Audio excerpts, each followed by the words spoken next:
banners that hung on posts jutting from some of the houses. A horse and rider knocked over a boy. The boy clutched at his foot and screamed. A man hurried to his side, grabbed him, and hoisted him into the air, settling him on his shoulders. While Charles had been watching the intruders, the High Sheriff and candidates climbed onto the hustings. The temporary stage had bunting in the party's colours decorating the wooden railing. A lectern, probably borrowed from St. Mary's, a venerable medieval church on the edge of the square, was set up for speeches.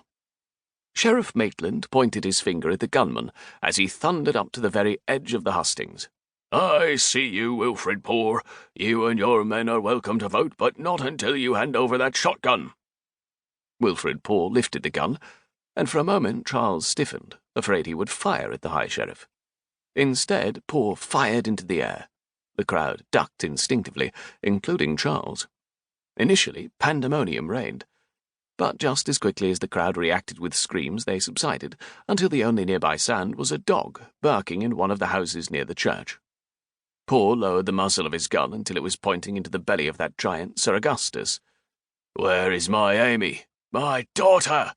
he screamed. Sir Augustus's lips curled, but he said nothing. A trio of his men pushed forward as if to provoke a reaction, but Sir Augustus's long arms spread out, holding them back. Poor repeated his anguished query, the tendons of his neck in high relief. "What's wrong, Wilfred?" Sir Augustus mocked. "Can't keep control of your own women folk?" One of the horsemen chuckled and glanced at the man next to him, his expression changing at the anger in his neighbour's face. "You aren't much of a man," Sir Augustus said in a teasing lilt. "Come now, Sir Augustus," one of the horsemen said in a rough country drawl. "Amy's been missing these past 3 days." "No one's forgotten she's your maid," added another. The shotgun, which Charles had not taken his glance from, shook in Poor's hand.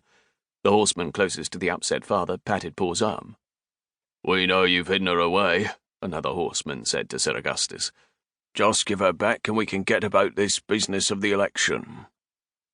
"Speech!" called a brave soul in the crowd.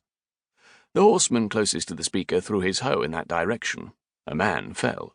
Charles craned his neck, looking for blood spill. No one screamed this time. The High Sheriff called for his men, a few local constables hovering around the edges of the bunting, to arrest the rider, but he wheeled his horse around and galloped off before they gathered their wits. One of the constables broke away for crowd control, pushing a couple of women who were attempting to climb the hustings to escape the horseman. Another knelt next to the fallen man. The last constable raced out of the square in pursuit of the villain on the horse. Charles whipped his head around when he heard the sheriff call out an order. Charles's brand-new hat caught in a gust, which sent it flying past the window of the public-house and down the shadowy street. He leapt off the rock to chase the expensive felted beaver cut in the Regent style. He loathed having to replace it so soon, and in a crowd like this some light-fingered thief would grab it if he took his eyes off it for even a moment. He reached out, his fingers just touching the brim before the hat flew again. Stumbling, he put on a burst of speed in front of the open door of a tobacconist and snatched his hat before it tumbled off the pavement and into the dirt road in front of the square. He glanced up, grinning with his success, and saw a young man, hat lowered over his brows. The lean form and rather worn clothing caught Charles's eye with a note of familiarity. The youth jerked. He straightened, then vanished around the side of the tobacconist's shop, black curls fluttering around his neck. Charles's thoughts flew back to last summer, and a vegetable plot not far from London's Eaton Square.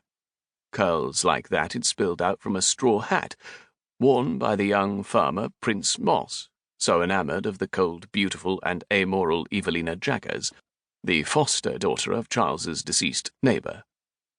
Charles followed the pavement to an alley passing behind the shop.